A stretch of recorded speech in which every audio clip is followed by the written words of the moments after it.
प्रिय सज्जनों एवं देवियों, आप सुन रहे हैं सदगुरु कबीर साहब का अमृतवाणी। 35वां प्रकरण में सदगुरु कहते हैं लगनी को अंग। इस प्रसंग में यह बताया गया है कि सत्य में दृढ़ लगन करना चाहिए। सत्य में कैसे हम दृढ़तापूर्वक विश्वास करके अपने जीवन में धारण करें। लौ लागी तब जानिए छूटी न कब हूँ जाए, जीवत लौ लागी रहे मुए तहाँ शमाए।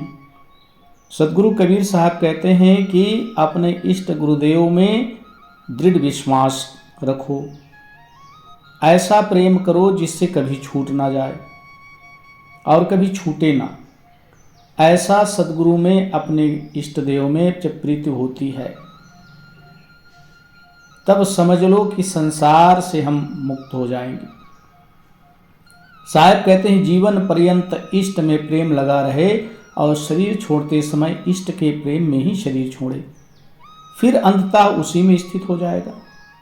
इसलिए कहा गया है कि अंत दशा लिए आदि में,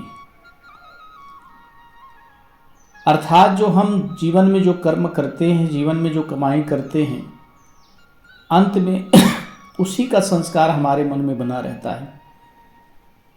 और जब देह छोड़ते हैं तब वही संस्कार लेकर के जाते हैं। इसलिए सदगुरु कबीर साहब कहते हैं कि वास्तविक अपने जीवन का उद्धार चाहते हो तो सदगुरु इष्ट देव में दृढ़ प्रेम रहे जो कभी छूटे ना। चाहे कितनी भी विपत्ति आए, कितनी भी मुसीबत आए, लेकिन सदगुरु में सच्चे प्रेम रहना चाहिए। और कहते हैं जीवन पर्यंत जब तक श्वास चलता रहे तब तक, जब तक शरीर है तब तक इष्ट गुरुदेव में प्रेम रहे। और प्रेम रहने से मन उसी में रम जाएगा तो उसी में स्थित हो जाएगा तो जीव की सद्गति हो जाती है। सदगुरु कबीर साहब यहाँ पर संस्कार के विषय में कहते हैं। संसार के लोग नाना प्रकार के कल्पित देवी देवताओं में आस्था रखते हैं जो सत्य नहीं है, लेकिन वास्तविक में जो हमारे सच्चे भगवान हैं, सच्चे देवी देवता है, वो हैं सदगुरु हैं, जो हमें मोक्ष की रास्ता बताते हैं, जो हमारे समस्त बंधनों को छुड़ाने का उपाय बताते हैं। ऐसे सदगुरु में प्रीति रहने से जीव की सद्गति होती है। लौ लागी तो डर किसका आप विसर्जन देह, अमृत पीवै आत्मा गुरु सो जूड़े स्नेह। जब स्वरूप भजन में प्रेम लग गया तब डर किसका। शरीर स्वतः नाशवान है। जिज्ञासु जीव तो सदगुरु से प्रेम जोड़कर स्वरूप स्थिति रूपी अमृत का पान करते हैं। सदगुरु कहते हैं कि लौ लागी तो डर किसका। जब सदगुरु से प्रेम हो गया, जब अपने स्वरूप आत्मा में प्रेम हो गया, जब लौ लग गया, प्रीति हो गई, तब किसका डर। अगर हम शरीर को छोड़ने का हमारे मन में डर है तो एक दिन शरीर तो छूटेगा ही। शरीर तो नाशवान है, ये धीरे धीरे मृत्यु की तरफ जा रहा है। पता नहीं श्वास कब रुक जाए और शरीर को छोड़ना पड़े। लेकिन अगर स्वरूप में मन रमा हुआ है, सदगुरु में प्रीति है और मन स्वरूप में रमा हुआ है, तो किसी भी प्रकार से डरने की आवश्यकता नहीं। सदगुरु इसीलिए कहते हैं जिज्ञासु जीव तो सदगुरु से प्रेम जोड़कर स्वरूप स्थिति रूपी अमृत का पान करते हैं, क्योंकि अपनी आत्मा ही अमृत है। और जिसने अपने स्वरूप, अपनी आत्मा को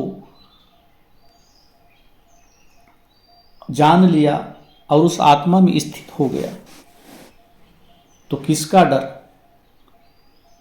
मौत शरीर को नष्ट करता है, देह को नष्ट करता है, लेकिन आत्मा को मौत नष्ट नहीं करता है। इसलिए सदगुरु कबीर साहब कहते हैं जिसने गुरु से प्रीति कर लिया, सदगुरु से प्रेम कर लिया, वो स्वरूप स्थिति रूपी अमृत का पान करते हैं वो किसी से भय नहीं करते। लागी लागी क्या करे, लागी नाही एक, लागी सोई जानिए, पड़े कलेजे छेक। लोग कहते हैं हम सदगुरु से प्रेम करते हैं, संतों से प्रेम करते हैं, लेकिन वास्तविक में प्रेम नहीं हुआ रहता है। अगर गुरु में दृढ़ प्रेम है, संतों में दृढ़ प्रेम है, आदमी कहते हैं ना लागी लागी क्या करे, सदगुरु कहते हैं लागी लागी यानी प्रेम है क्या करते हो। गुरु में प्रेम लग गया, गुरु में प्रेम लग गया। साहब कहते हैं प्रेम प्रेम कुछ लगा नहीं। अगर वास्तविक में गुरु में प्रेम लगता तो गुरु ने जो रास्ते बताए हैं, जीवन के कल्याण के मार्ग बताए हैं, उसको कभी नहीं छोड़ते। प्रेम लगा हुआ तब जानो जब हृदय को वेद जाए। जब गुरु का ज्ञान हृदय में विद जाए और गुरु से इतना प्रेम हो जाए, जैसे संसारिक मनुष्य पत्नी से प्रेम करते हैं, पुत्र से प्रेम करते हैं, परिवार से प्रेम करते हैं, अगर उसी प्रकार से सद्गुरु में संतों में प्रेम हो जाए तो उस जीव का कल्याण ही सहज रूप में हो जाएगा। एक भजन में सद्गुरु कबीर साहब कहते हैं, साहब कहते हैं लगन कठिन है भाई, गुरु से लगन कठिन है भाई। गुरु से लगन लगाना, गुरु से प्रीति करना बड़ा कठिन है। और जिसने भी गुरु से लगन लगाया, गुरु से प्रीति किया, वो संसार से मुक्त हो गए और उनका नाम अमर हो गया। और लगन लगे बिना काज न सरी है, जीव पर लय तर जाए। और गुरु से प्रेम किए बिना जीव का उद्धार भी नहीं हो सकता। तो सद्गुरु कहते हैं सत्संग भक्ति सत्य की खोज, सत्य स्वरूप की स्थिति में ऐसा प्रेम होना चाहिए कि जब तक यह कार्य सिद्ध ना हो तब तक चैन से ना रहें। जीवन जो मिला है मनुष्य देह इसी के लिए मिला है। गुरु से संतों से प्रीति बना लो और उनसे स्वरूप ज्ञान की प्राप्ति कर लो, आत्मज्ञान की प्राप्ति कर लो। जिस उद्देश्य के लिए संसार में जीव आया है, मनुष्य देह को प्राप्त किया है, संतों से गुरु से प्रीत लगाकर उनसे आत्मज्ञान प्राप्त करके अपना कार्य सिद्ध कर ले, कार्य बना ले। पुनः सदगुरु कबीर साहब अपने 36वें प्रकरण कसौटी को अंग में कहते हैं, जो कसौटी में टिकता है वही खरा उतरता है। खरी कसौटी तौलता निकसी गई सब खोट, सतगुरु सैना सब हनी शब्द बाण की चोट। यहाँ पे सत्य की कसौटी की बात कही गई है। सत्य की कसौटी पर कसने से सारी असत्यता निकल जाती है। सज्जनों, इसीलिए सदगुरु कबीर साहब की वाणी खरी है और बिल्कुल सत्य है, स्पष्ट है। सदगुरु कबीर साहब अपने पूरे जीवन में केवल सत्य को ही अपनाए। कबीर साहब के जीवन में कोई झूठ नहीं, कोई असत्य बात नहीं, लेकिन हमारे कबीर पंथी लोग ही कबीर साहब के नाम से इतने झूठे झूठे प्रचार कर दिए कि जीते जी कबीर साहब ने अमुक को सतलोक ले गए, जीते जी कबीर साहब ने अपने प्रिय शिष्य को मोक्ष का रहस्य बता करके गए। नाना प्रकार के कबीर साहब के विषय में कल्पना की बातें कही गई। कबीर साहब ने मुर्दे को जिंदा कर दिया, कबीर साहब ने ये चमत्कार किया, कबीर साहब ने वो चमत्कार किए। यहाँ तक कि कबीर साहब के नाम से 52 कसौटी भी लिखे गए, 52 जंजीरा कहते हैं ना, जंजीरा भी लिखे गए कबीर साहब के नाम पे। जो कबीर साहब ने जीवन भर जिसका खंडन किए, जिसको स्वीकार नहीं किया, क्योंकि सत्य नहीं थे, उसी को लेकर कबीर साहब के नाम पर जोड़ दिया गया। तो सदगुरु कबीर साहब कहते हैं कि सत्य की कसौटी पर कसने से सारी असत्यता, सारी झूठ निकल जाती है। निर्णय शब्द रूपी बाण की चोट से जिज्ञासु की सारी भ्रम सेना को सदगुरु नष्ट कर देते हैं। इसीलिए कहते हैं निर्णय शब्द उसी को कहा जाता है जो निर्णय हो सके। असत्य क्या निर्णय होगा। इसीलिए कहते सदगुरु, सत्य की कसौटी पर शब्दों को कसना चाहिए और ये भक्तों को समझना चाहिए कि ये बात सत्य है कि असत्य है। अगर समझ में नहीं आए तो पारखी संत हैं, विवेकी संत हैं, उनसे पूछ लें, अपनी शंका का समाधान कर लें।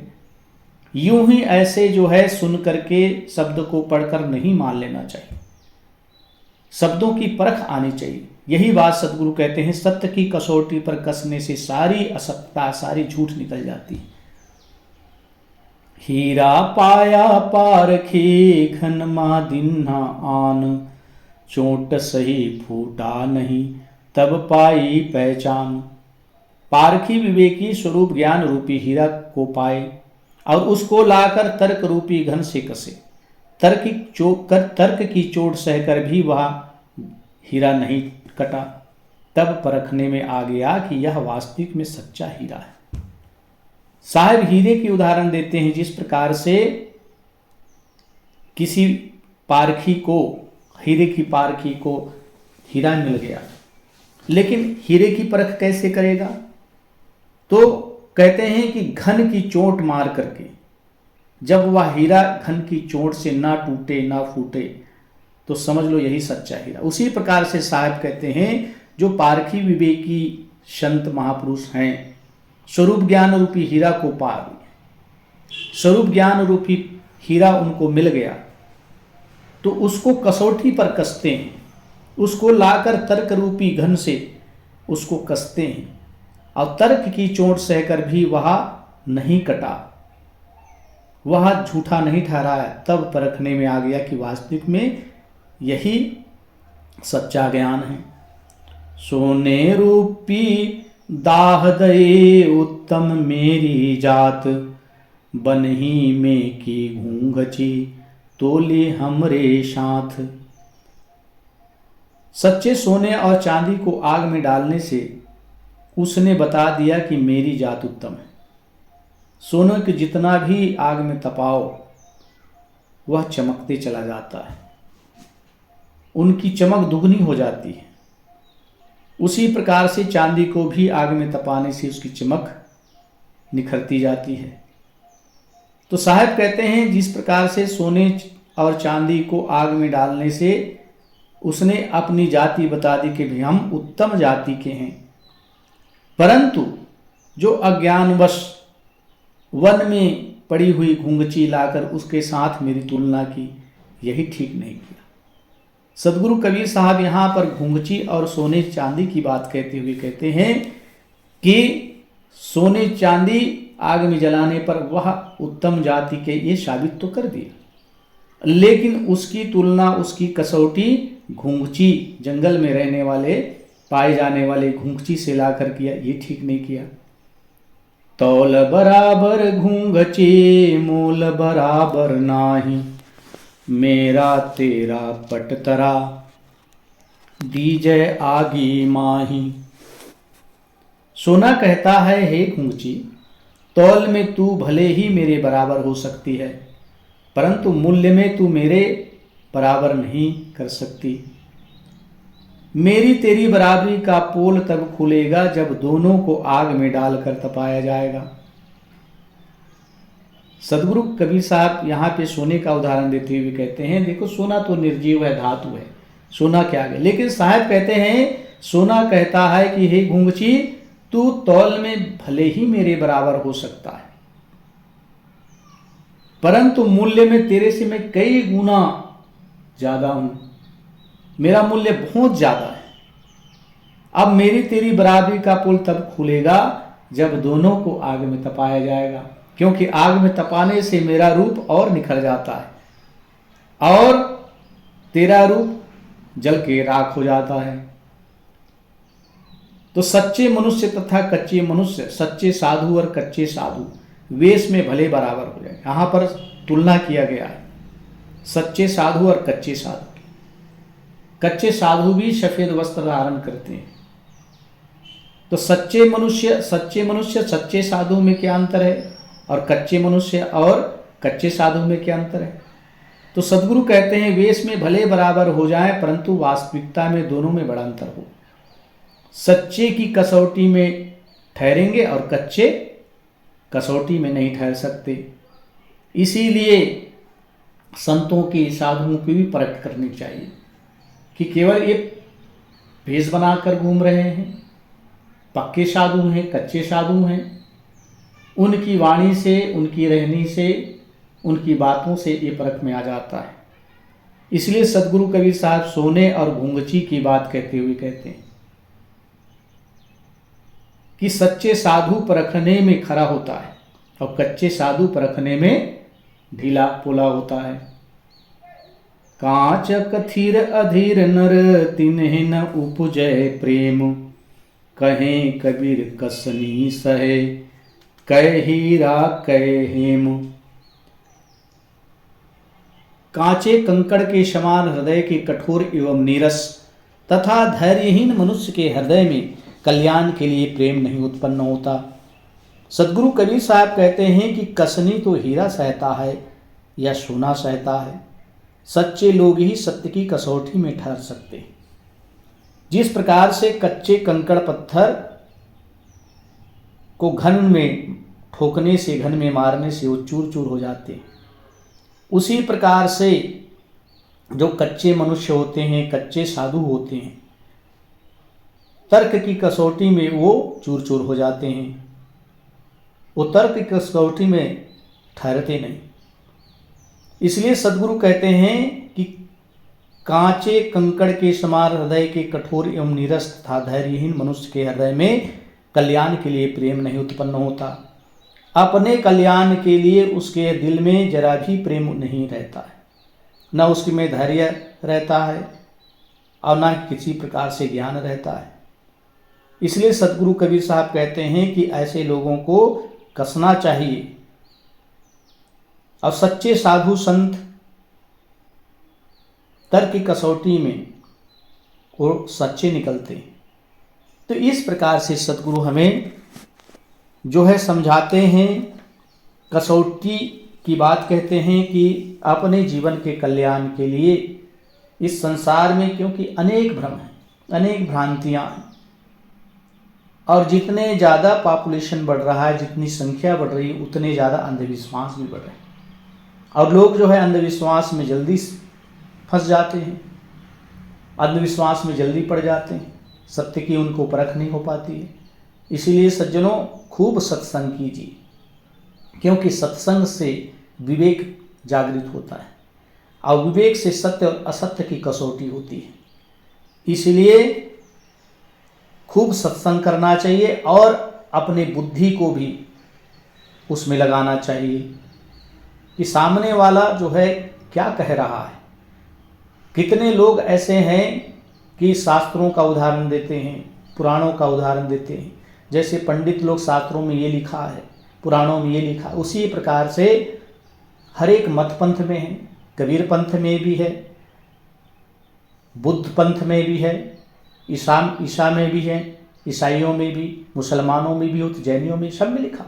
उलूल जुलूल की बातें, चमत्कार की बातें, काल्पनिक कथाएं भी उसमें लिखा गया है और उसी काल्पनिक कथाओं को लेकर संसार के लोगों को ये उदाहरण देते हैं कि ये देखो शास्त्रों में लिखा। लेकिन शास्त्रों में क्या लिखा हुआ है ये सत्य की कसौटी में नहीं कसते कि ये सत्य है कि असत्य है। इसीलिए सज्जनों, आज संसार में लोग धोखा क्यों खा रहे हैं? इसी वजह से धोखा खा रहे हैं कि वो सत्य की कसौटी में नहीं कसते। तो सदगुरु कबीर साहब यहाँ कसौटी की बात करते हुए लोगों को सत्य को अपने जीवन में धारण करने की प्रेरणा देते हैं।